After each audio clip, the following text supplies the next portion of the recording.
What's going on, YouTube? Welcome to the long overdue, maybe not long awaited part 2 in the trip planning portion of the Points and Miles Academy video series.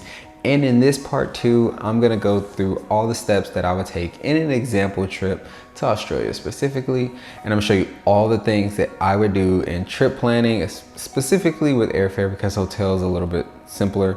So I'm gonna show you all the things I would do to get from point A to point B. Everything, like when I want to get there, how I want to get there. We're gonna go through everything. So strap in, let's get to trip planning. Part 2.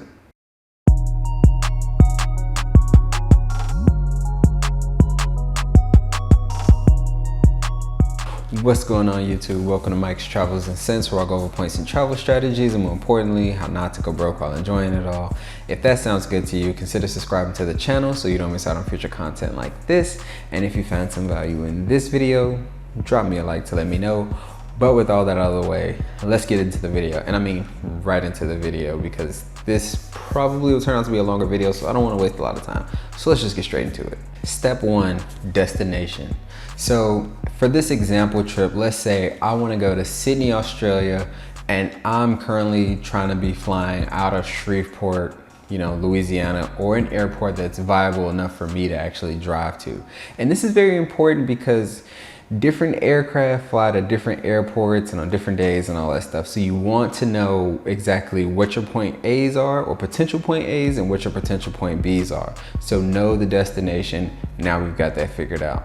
Also, before you get to this point, or maybe even at this point, this is when you want to commit and decide which is more important to you. Flying on the days that you specifically want to fly, which is really not ideal for reward travel in general, but flying on certain days that are very, very preferable to you, or on a specific aircraft and having a specific experience.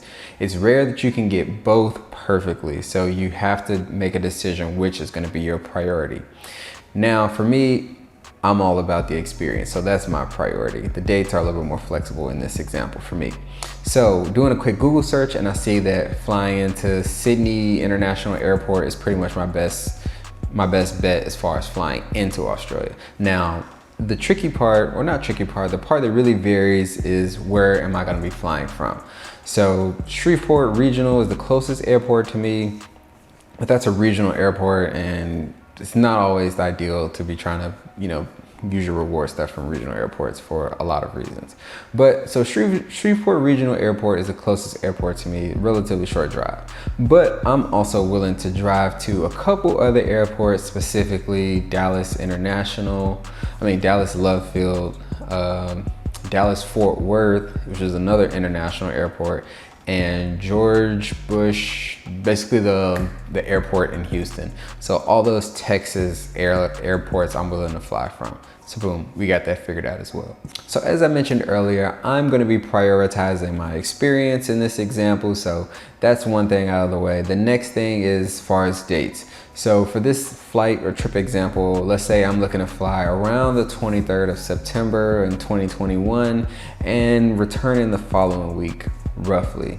So now that we have point A and point B's potential point A's and point B taken care of, it's probably best to kind of start a spreadsheet so you can start tracking this information. Step 2, prospecting. So now that we've determined what our potential point A's are as far as where we're going to be flying from, and our definite point B, which is where we're going to be flying to, Sydney International Airport, it's time to see which airlines and which aircraft actually fly between our various destinations. And with me being the experienced guy, this is going to be very, very important for me because I want the best experience in the sky as possible. Now, the easiest way to go about doing this is to see which aircraft or airlines fly from the States to Sydney Airport. And the tool that I like to use to kind of get a first step forward with this is flightconnections.com. Now, forewarning, the results you're going to get on Flight Connections, while very helpful, are not always going to be all-inclusive. So there may definitely be some routes that are not reflected in Flight Connections results, but nonetheless, this is usually a good place to start when you want to see what's actually flying between destinations. Now, as you can see in the results that I'm showing on the screen, there are some direct flights directly from 2 of our airports in Texas to Sydney, Australia. Personally, I prioritize these direct flights because they're convenient, obviously. And I'm definitely not alone in this sentiment. So direct flights are obviously always the more competitive and harder seats to come by, especially when we're talking about premium cabin space. But for this reason and another thing called Mary segments, this thing the airlines like to do, I do like to keep my eye on a handful of flights with connections as well. Mary segments is a little annoying, but it's a little bit more to explain than I think this video will allow. Now, there are no direct routes from Dallas Love Field to Sydney, Australia, and the two routes or whatever with connections, I'm not really the biggest fan of. So I'm just gonna kind of throw these out, for one, because I'm just not the biggest fan of them, and two, just to keep this video simple, because I think I can still get the point across without having to go through all these different examples.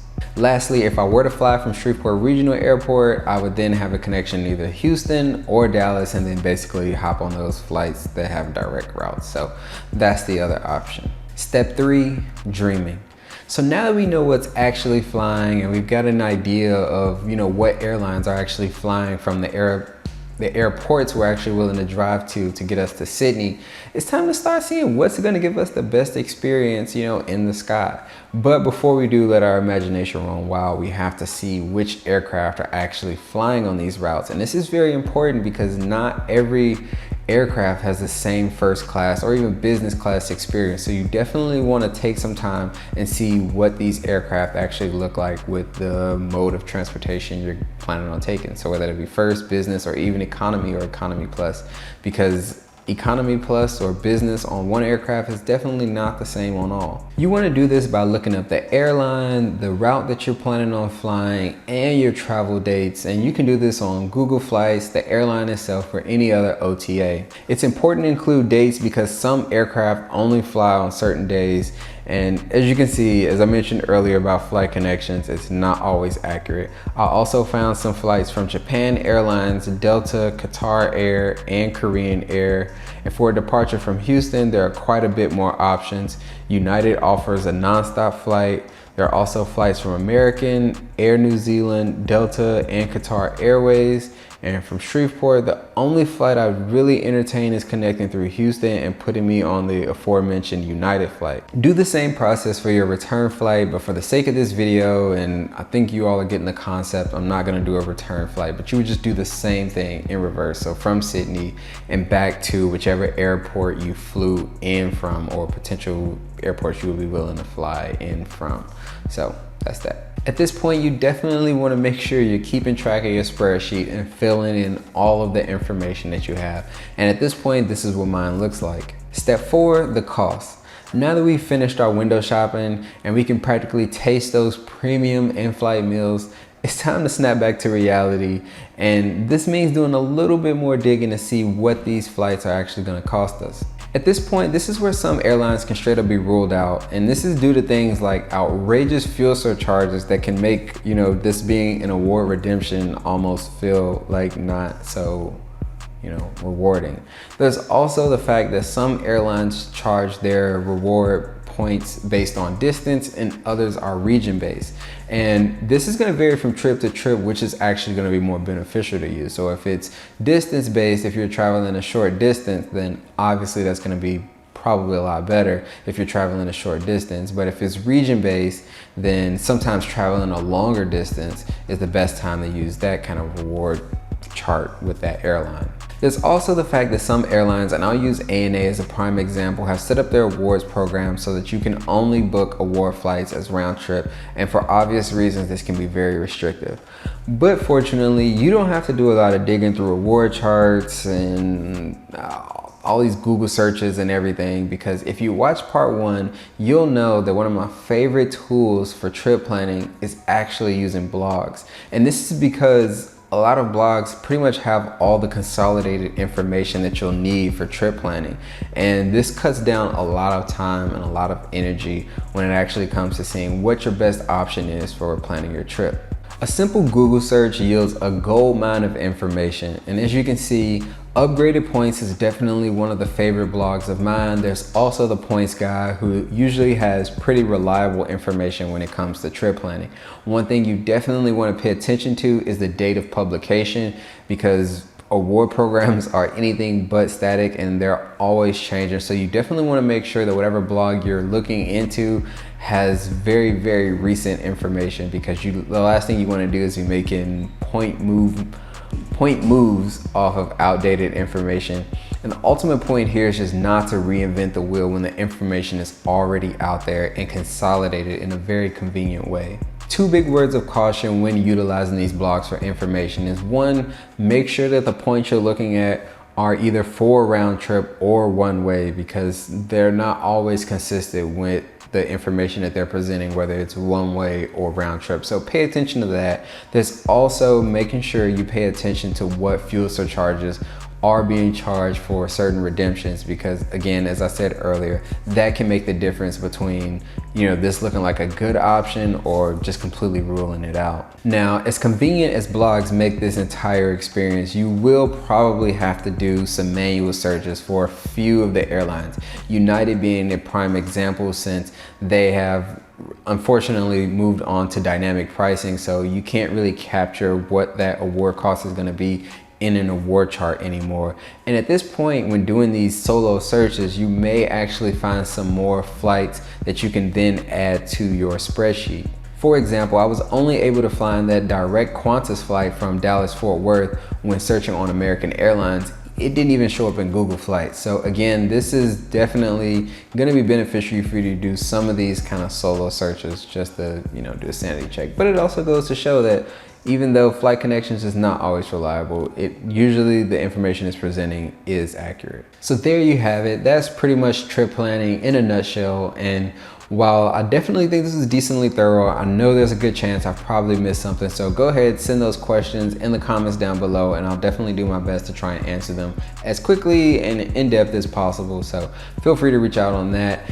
And yeah, I know this was only about airline trip planning, but that's because the hotels are generally easy. I mean, you just kind of know where you want to go, see what hotels are around that area, and then, you know, make sure you have the points to actually book that redemption. And there you go. If the room's available, it's available. It's not really any like transfers or anything crazy going on. So hotels are pretty easy. But yeah, that's trip planning. Now, earning points is easy. Trip planning is critical. Redeeming points is definitely not easy, and it's probably the hardest part in all of this. So that's what I'm going to be going over in the next video. You don't want to miss that one. It's going to be a lot of information, a lot of very important information, and redeeming is what separates the boys from the men, or the girls from the women. Anyway, you know, it's very important, so you don't want to miss the next one. But that's when we'll wrap up this video. So as always, if you found some value in this video, drop me a like to let me know. And if you want to be sure to catch more content just like this in the future, go ahead and subscribe to the channel, hit that notification bell so you're notified when I do upload. And as always, the only thing more valuable than your points is your money, and the only thing more valuable than your money is your time. But until next time, peace.